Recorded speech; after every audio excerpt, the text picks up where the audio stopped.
Buenos días, así estaré en las dos direcciones. Bueno, no vengo del mundo académico, no trabajamos en la investigación, sino lo que nos interesa es ver en qué medida puede ser útil en asistencia sanitaria. Pero, por otra parte, hemos tenido la suerte de desarrollar una línea, vamos a decir, de I+D+I, o sea, que una línea de investigación en el hospital que trabaja sobre qué van a aportar en la frontera, digamos, de la tecnología y de la ciencia los datos en salud. Entonces, voy a usar los dos gorros, o sea, que juego con esa ventaja de tener la decisión sobre la planificación en el centro y, por lo tanto, algunas de las cosas que hacemos en I+D enseguida las trasladamos a la asistencia. Y eso lo voy a utilizar en la presentación pensando que estarán interesados en saber, bueno, esto de toda la inteligencia artificial, esto que se promueve, en qué se puede aplicar o cómo se puede aplicar en este presente, ¿no? Podemos hablar también de un futuro, pero sobre todo qué experiencia tenemos en el presente y cómo podemos llevarnos a casa unos mensajes a la hora de valorar la información que nos llega y transformarla en comunicación hacia la sociedad de una manera realista. A ver, bueno, decía, desde un punto de vista, yo creo que periodístico, lo primero que tenemos que decir, y lo vivimos también en nuestra sociedad, en pequeño, que es los profesionales sanitarios o el entorno de pacientes y profesionales, tenemos como diversos abordajes, ¿no? Hay quien es más escéptico, hay quien es un entusiasta. Bueno, creo que vivimos, para la inteligencia artificial, podríamos, como esas ideas boom, esas ideas fuerza que la tecnología nos va ofreciendo periódicamente, ¿no? Pues ahora se pueden tener diferentes enfoques. ¿Cuál va a ser el enfoque que voy a comentar? Mira, pues os voy a recomendar dos lecturas, solo dos. A mí me han sido muy útiles. Víctor sabe que las comento porque una es un artículo del JAMA, de una serie del JAMA, sobre cómo leer literatura científica. Está destinado a clínicos que no tienen, o sea, médicos asistenciales con una formación metodológica, pero pues, no necesariamente expertos en esa materia. Ese JAMA es cómo leer un artículo, o sea, de Machine Learning, de inteligencia artificial. Bueno, habla de Machine Learning, que es una de las técnicas, ¿no?, de las que estamos hablando. Y lo plantea muy bien porque dice, bueno, vamos a poner un escenario. Son ustedes el director médico de un hospital y les ofrecen una tecnología de inteligencia artificial. ¿Cómo decidirían? ¿La adquieren, no la adquieren, la pueden implementar en su centro? Lo que les ofrece el proveedor tecnológico tiene rigor científico. Bueno, pues estos autores que son de Google, o sea que encima vienen con mucho detrás, con mucha inversión, pero al final dan unos consejos muy similares a los que, bueno, a los que conocéis en metodología como una prueba diagnóstica. O sea, lo que es aplicable a una prueba diagnóstica es aplicable a la capacidad predictiva de un algoritmo. O sea, que los que habéis trabajado en cómo valorar si adquirimos o no adquirimos un test de glucosa, porque tiene una especificidad, una sensibilidad y un valor predictivo, todo eso, el rendimiento, pues es la conclusión que sacan en términos muy, muy resumidos. Luego también, pues como sabéis en los artículos, dice, pero bueno, es aplicable en mi centro, va a haber retorno de la inversión, o sea, es un poco más complicado. Y el otro artículo es un New England, que es una aplicación, es un estudio de Kaiser Permanente, de una de las mayores gestoras, donde ellos plantean cómo van a introducir un sistema, un algoritmo, que lo van a incorporar a su organización para identificar en el conjunto de una red de hospitales en los pacientes que están hospitalizados de una manera precoz, anticipándose que se van a deteriorar. ¿Entendéis? O sea, si yo tengo muchos datos de los pacientes que voy recogiendo en el hospital, ¿vale? El escenario es, yo tengo muchos datos, no solo intensivos, estoy hablando de camas de hospitalización convencional, donde las enfermeras toman constantes, tienen medicación los pacientes, todos esos datos los tenemos. Si los analizamos todos y a nivel global de que es el permanente, tenemos un centro que los está procesando, podemos predecir, antes de que el paciente se empeore y la enfermera vaya a atenderle, sino con los datos que anticipan el deterioro, podemos predecir que se va a deteriorar y si lo predecimos, ¿qué hace la organización con eso? Porque la pregunta fundamental, que responden muy inteligentemente, y haré algunos comentarios que al final demuestran la dificultad, que es la implementación, dicen, ¿y cómo lo aplicamos? Hay varias preguntas muy curiosas aquí, además de la tecnología del algoritmo que va a detectar deterioro precoz. Es, ¿a quién ponemos detrás de la consola que monitoriza? O sea, ¿quién está detrás? ¿Quién está detrás? ¿Una enfermera? ¿Una enfermera para todos los centros de Kaiser permanente lo podría? ¿Vale? Si esa enfermera ve un monitor, ¿qué hace? Porque está a lo mejor en Los Ángeles y es un hospital de Las Vegas, ¿no? Y sobre todo decían, pero si se va a poner peor hay que llamar al médico. Dice, ¿pero los médicos quieren que les llamen porque ha sonado el algoritmo? La respuesta es no. O sea, diciendo los médicos dijeron, no, a ver, nosotros tenemos mucho trabajo y ahora no podemos atender además de la llamada lo que diga el algoritmo. Primero porque no nos fiamos del algoritmo, vamos a decirlo claramente. Esto me lo cuenta el director médico, uno muy friki, dice, sí, pero a mí yo tengo muchas llamadas y no voy a atender llamadas que a lo mejor no son de verdad de riesgo y trabajar más. No lo tengo claro. Así que decidieron poner un límite de llamadas. Es decir, no vamos a fijar el algoritmo por su sensibilidad, sino vamos a recibir 20 llamadas al día. Por lo tanto, el algoritmo me va a diagnosticar para mi centro los 20 que están más graves en ese día. Fijaros que el algoritmo tiene unas implicaciones que van más allá de cuál es el valor predictivo, la capacidad de predecir, sino cómo se implementa en una organización. Entonces, yo creo que estos dos artículos, uno por lo que es de utilidad para la lectura general y el otro porque es un caso, nos son muy útiles para un abordaje, como decíamos, práctico, ¿no? Y pues, yo os voy a contar, os voy a relatar, os voy a hacer un relato de lo que ha sido una experiencia nuestra del 12 de octubre durante la pandemia. Bueno, la pandemia ha sido como un empujón de todo lo que teníamos, que íbamos haciendo con dificultades, a veces no de recursos, sino de concepto, de barreras conceptuales, nos han ido bien. Marzo, primera semana de la pandemia. El 12 tiene, esa semana, una experiencia de 2 años, como decía el doctor Majo, importante en estructurar los datos. Teníamos unas herramientas bastante potentes ya al comienzo de la pandemia. Lo que hicimos en la primera semana, por tenerlas, no se improvisa, ese es el primer mensaje, no se improvisa. En la primera semana, lo primero que hicieron los informáticos se fueron a teletrabajar, pero en una semana entregaron a la organización un formulario específico para registrar datos COVID, ¿eh? En la primera semana. No era tampoco ciencia de cohetes, porque lo que decidieron con los clínicos era que queríamos tener muy presente, muy cerca, la información de la gasometría, de las constantes vitales, incluso pues querían poner algunas variables que ya se estaba diciendo en la literatura, cuando habían tenido los síntomas, todo eso que ahora se ve. Pero eso era marzo, ¿vale? Primera semana. En la segunda semana, con esas variables, hicimos un algoritmo. Vale. Ese algoritmo, ¿qué pretendía? Pretendía, de los 800 pacientes que llegamos a tener en marzo ingresados, lo mismo que los de Kaiser, ¿cuáles eran los que estaban más malitos? Para pasar visita en el fin de semana, dado que teníamos lo que teníamos, o sea, centrarnos y para asegurar que pasaban visita no aleatoriamente, sino a los más malitos. Ese es un propósito bien identificado.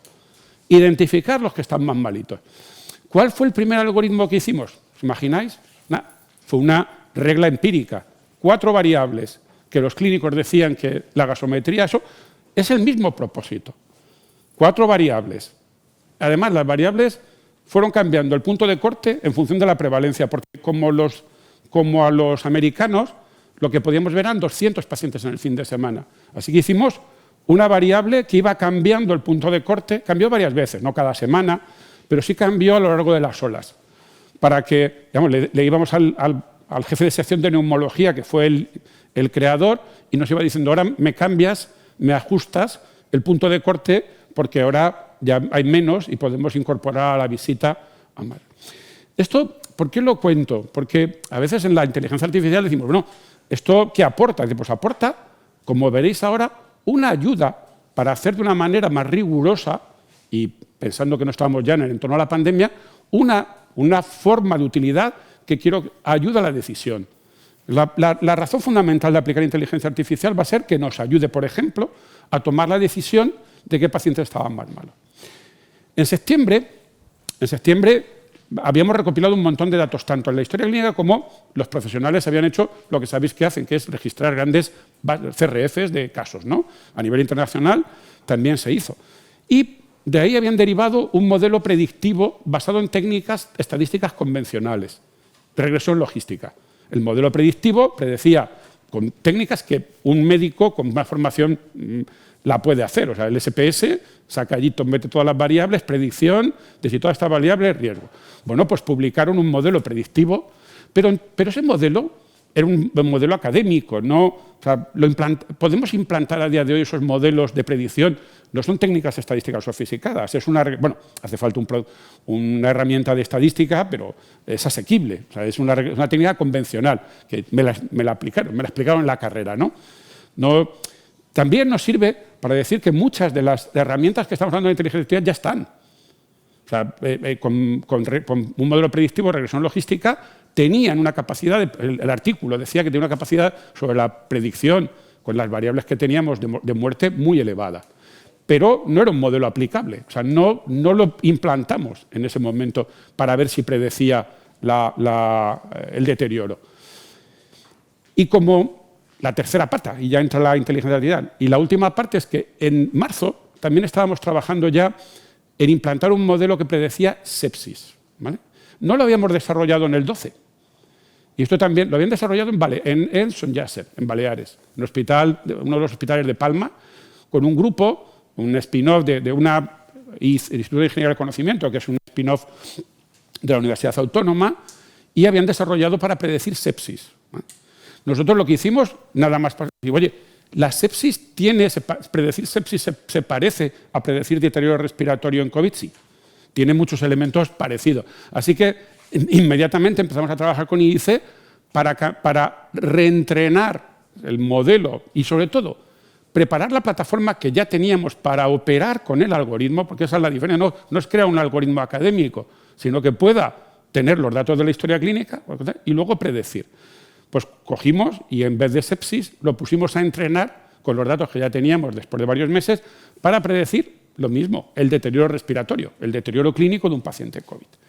Así que en marzo teníamos reglas clínicas, en mayo empezamos a crear el modelo de regresión logística y para octubre teníamos entrenado un modelo basado en aprendizaje automático. Pero veis que lo que hemos cambiado es la forma en la que hemos generado el modelo, porque el concepto de tener unas reglas que me predigan qué pacientes van a empeorar es común a los tres. Yo pongo este Twitter aquí porque, como tenemos a veces poco reconocimiento nuestros profesionales, esto es un Twitter de un neumólogo en marzo, que habla de la utilidad en términos de comunicación social, de la utilidad que tiene saber que pacientes estaban más malitos, gracias a que ellos iban a pasar visitas a esos más malitos. Vale. ¿Qué hicimos entre octubre, cuando teníamos el modelo, y prácticamente un año, hasta octubre del 2021? Pues intentar implantarlo. O sea, si teníamos un modelo, ¿cómo hicimos? Pues estuvimos trabajando con los clínicos para ver cómo entendían ellos que podíamos mejorar la predicción que tenían con un algoritmo, ¿vale? Varias lecciones. Bueno, nuestros médicos estaban muy contentos con su modelo predictivo. O sea, primero, el de las reglas, porque era muy claro. O sea, este hay que verlo o no hay que verlo, ¿vale? No les compliques cuál es la probabilidad. O sea, la utilidad tiene que venir directamente a mí, ¿para qué me va a ayudar? Luego veremos en los mensajes. O sea, si a mí me complica la vida y me puedes hablar de la inteligencia artificial como cosas más complejas, no me sirve. Y las reglas, otra cosa es la capacidad, la validez que tengan las reglas, pero las reglas les serán útiles, ¿no? Vamos a hacer siempre una balanza utilidad-validez, ¿no? El modelo de regresión logística tenía una ventaja, que además de ser igualmente válido, porque no había mucha diferencia en el modelo predictivo de la inteligencia artificial a la regresión logística, primero, ¿vale? Primer mensaje. Pero tenía una ventaja, lo habían hecho ellos. Es decir, su confianza en el modelo era total, es el nuestro. O sea, sabemos lo que predice si lo hemos hecho nosotros. Con lo cual, además de válido, era confiable, era transparente, porque todas las variables las habían metido ellos, las habían metido sacado, y confiaban en ellos. Pero tenía un problema, que era un modelo académico, eso no estaba en la historia clínica, no se podía implantar, pero al final necesitaba que los datos estuvieran en la historia clínica y procesar convertir el modelo de regresión logística en un algoritmo aplicable. Así que estuvimos negociando con ellos y la conclusión fue, bien, vamos a conservar vuestra forma de llegar a los datos. El algoritmo lo que va a hacer es, primero, os vamos a combinar la regresión logística y la inteligencia artificial. ¿Por qué? Porque de esa manera vais a mantener la confianza de lo que es vuestro y vais a saber en qué medida ayuda este otro algoritmo. Segundo, vamos a conservar la forma en la que os mandamos la información, de manera que os vamos a dar lo que ellos tenían. O sea, un médico cuando iba a pasar visita tenía un listado de pacientes, ¿me entendéis? Un listado. Entonces lo que genera el algoritmo era un listado de pacientes, para empezar. A lo mejor imaginabais todos que había como cuando había un paciente soltaba una alerta y una alarma. No, era un listado de pacientes con los que ellos organizaban. Así que mantuvimos el listado de pacientes. Es decir, cada turno, o sea, la organización se preparó para ver cómo implantaba esa ayuda a la decisión. Y lo hacía cada vez que pasaban visita, 3 veces al día. Tenían un listado de los pacientes según el algoritmo. Y lo que hicimos fue sustituir las reglas sustituirlas. Las reglas se quitaron, esas reglas empíricas, y se utilizaron una combinación del algoritmo y la regresión logística. ¿Y qué proporcionaba el algoritmo? Bueno, la primera, antes era sí o no, pero como ya teníamos varias información, lo que les dimos es, acordamos con ellos un semáforo, ¿vale? Si era solo para que les diera seguridad en qué medida había mayor o menor riesgo en función de las 2 variables, pero muy transparente, porque lo que no quieren saber, o sea, es para decidir, ¿no?, rápidamente.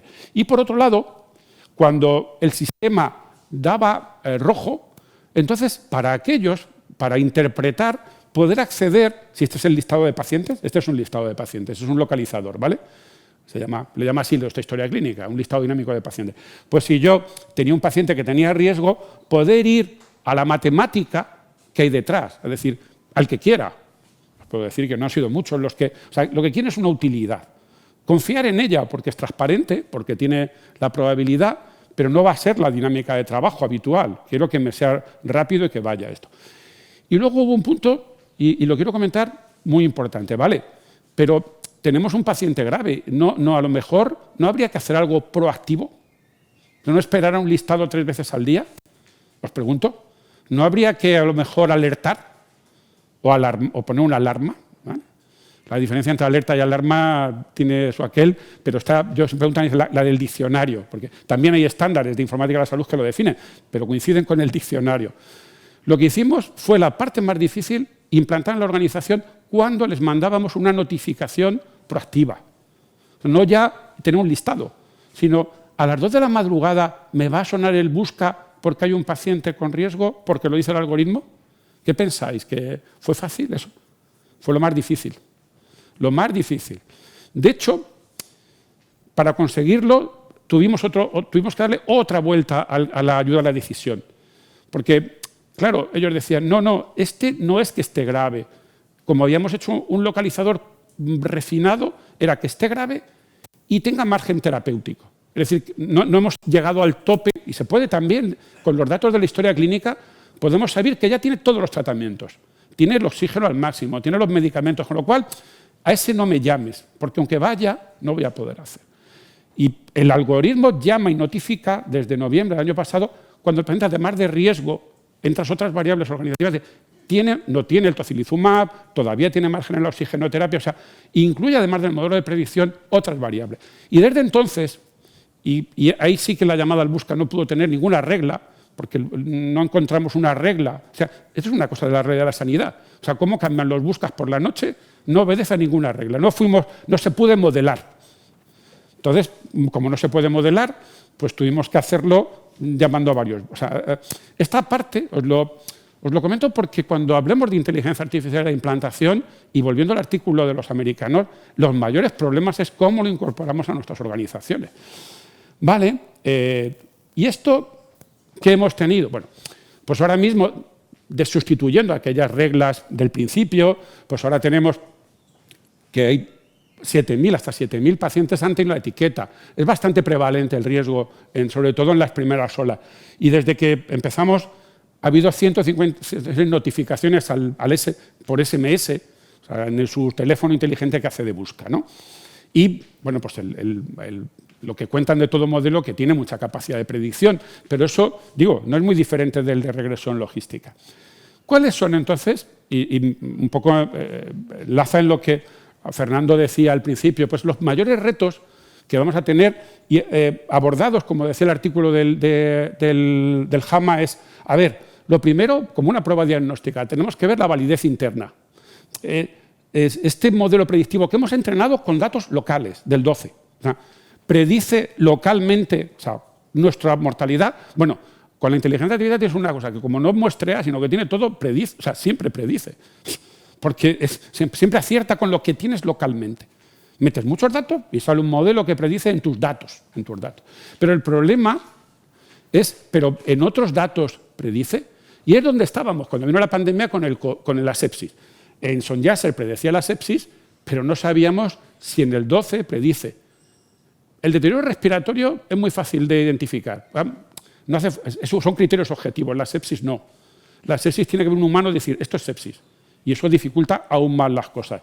Entonces, esto de la capacidad predictiva con datos es donde la mayoría de los algoritmos no pasan, como decía Fernando, no pasan.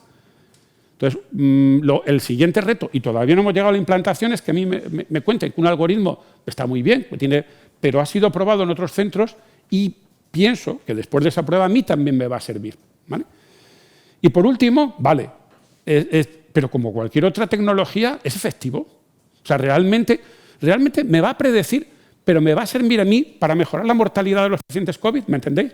Porque a lo mejor predice muy bien, pero tampoco demuestro, porque voy a hacer esa inversión y ese cambio tecnológico si me predice, pero no me cambian los resultados de salud en lo que hago. Y eso, os puedo decir que ahí todavía bajamos un escalón más a la hora de identificar cuántos de las propuestas, todos esta gran oferta y esta gran expectativa que hay, realmente demuestran que son eficaces y en términos de mi organización efectivos, o sea que no en un ensayo clínico, sino en mi organización.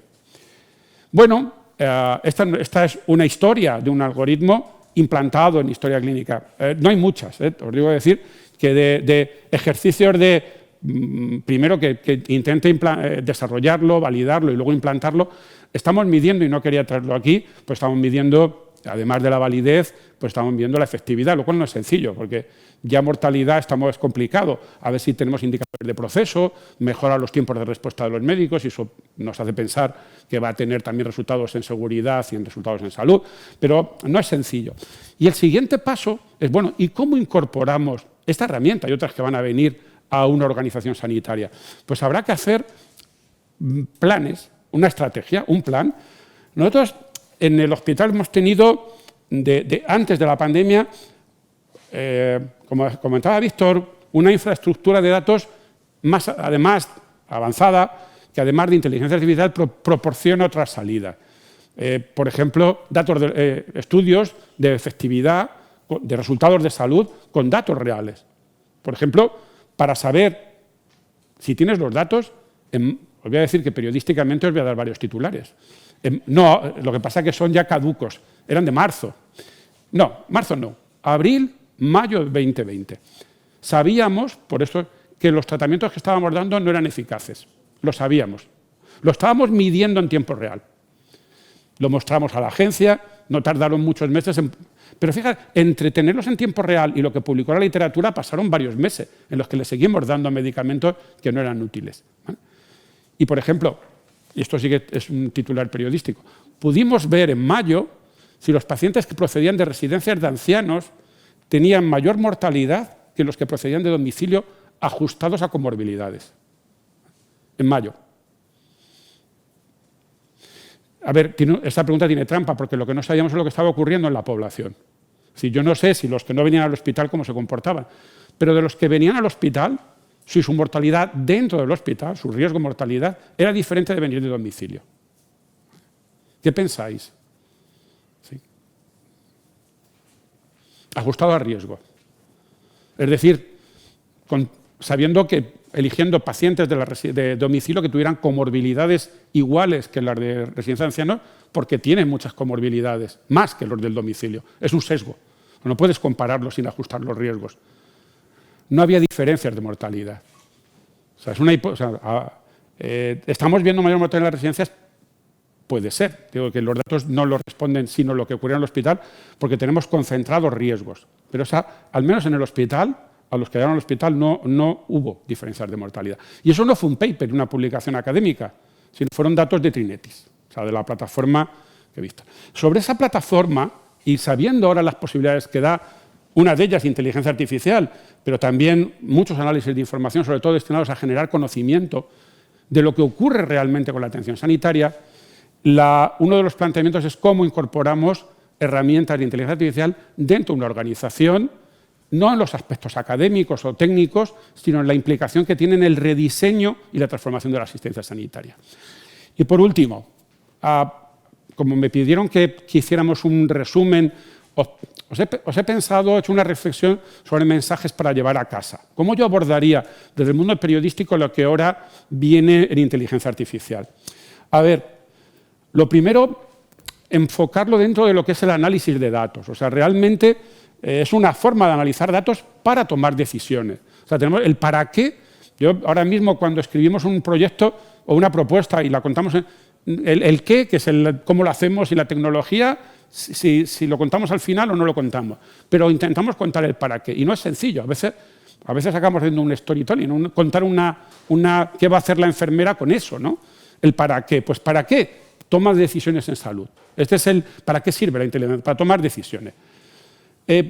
Pero cuidado, que eso es lo que hace lo que hemos hecho en salud de siempre. ¿Con qué? Con información estadística. Por lo tanto, lo que viene a ser la inteligencia es una forma avanzada de análisis de datos que ampliará enormemente nuestras posibilidades de los métodos actuales, ¿vale?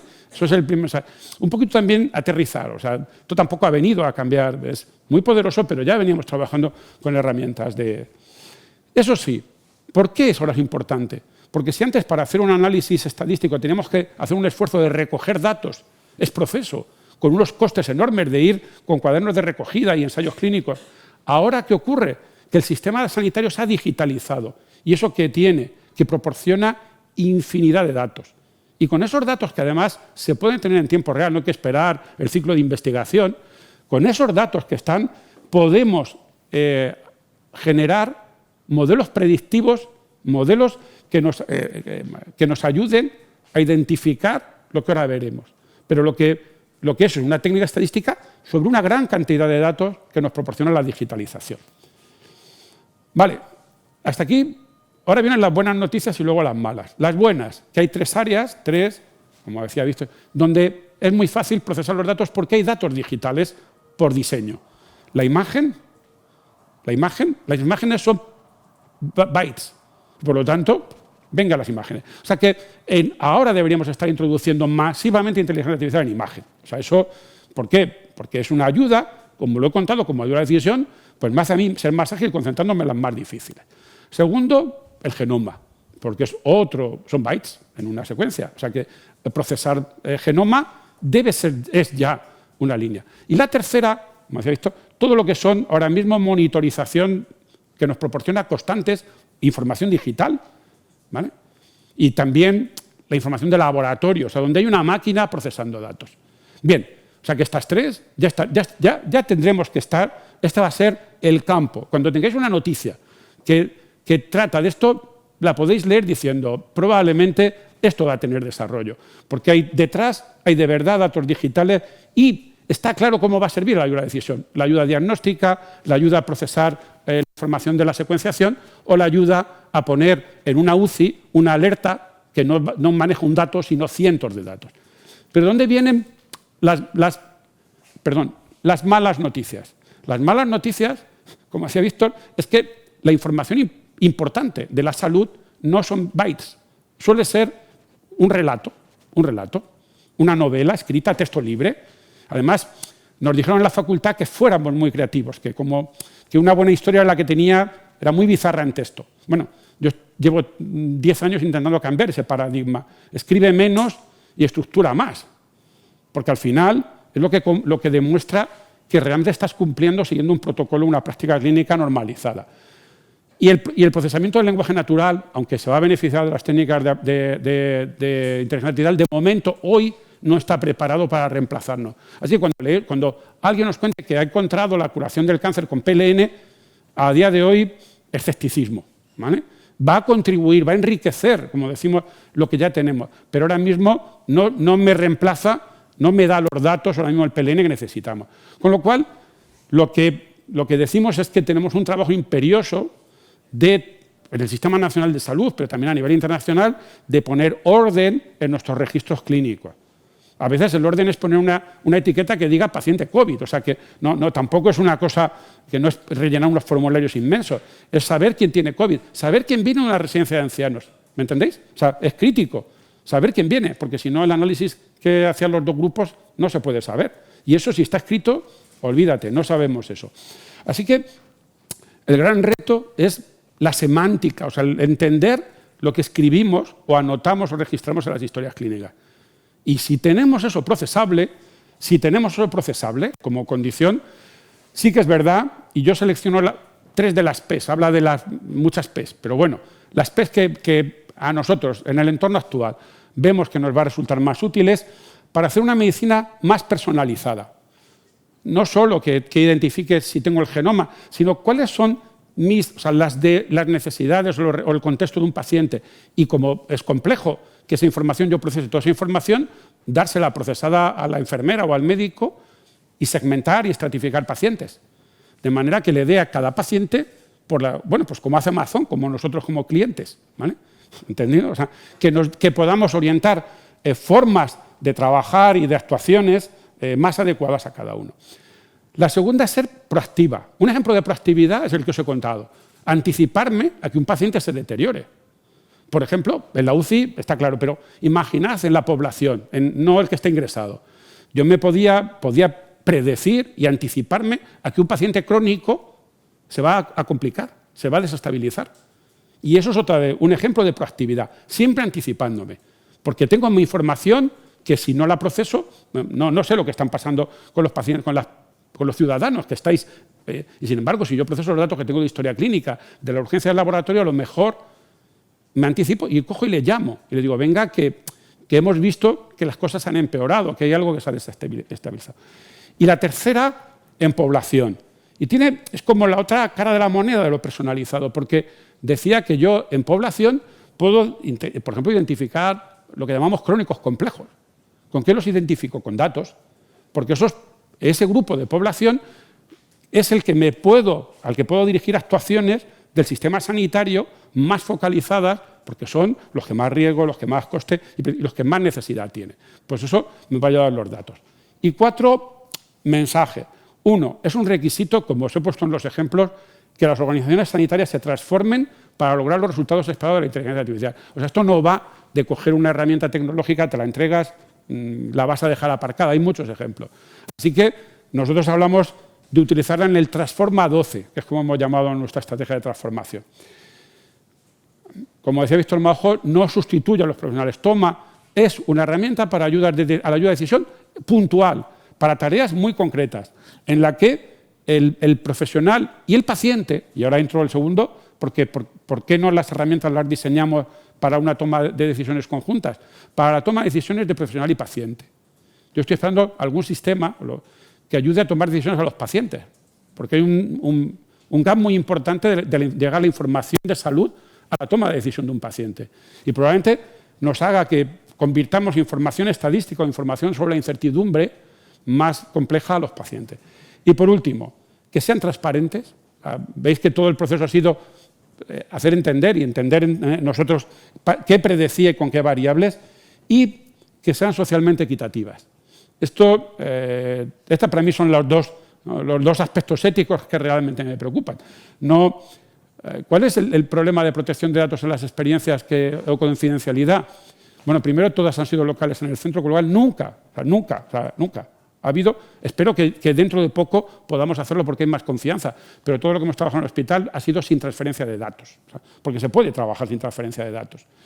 ¿Por qué? Porque, por ejemplo, en algunas de las herramientas no van datos, va información agregada.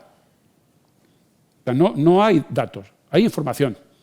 Hay agregados, cuántos pacientes tenían, cuentas, por ejemplo.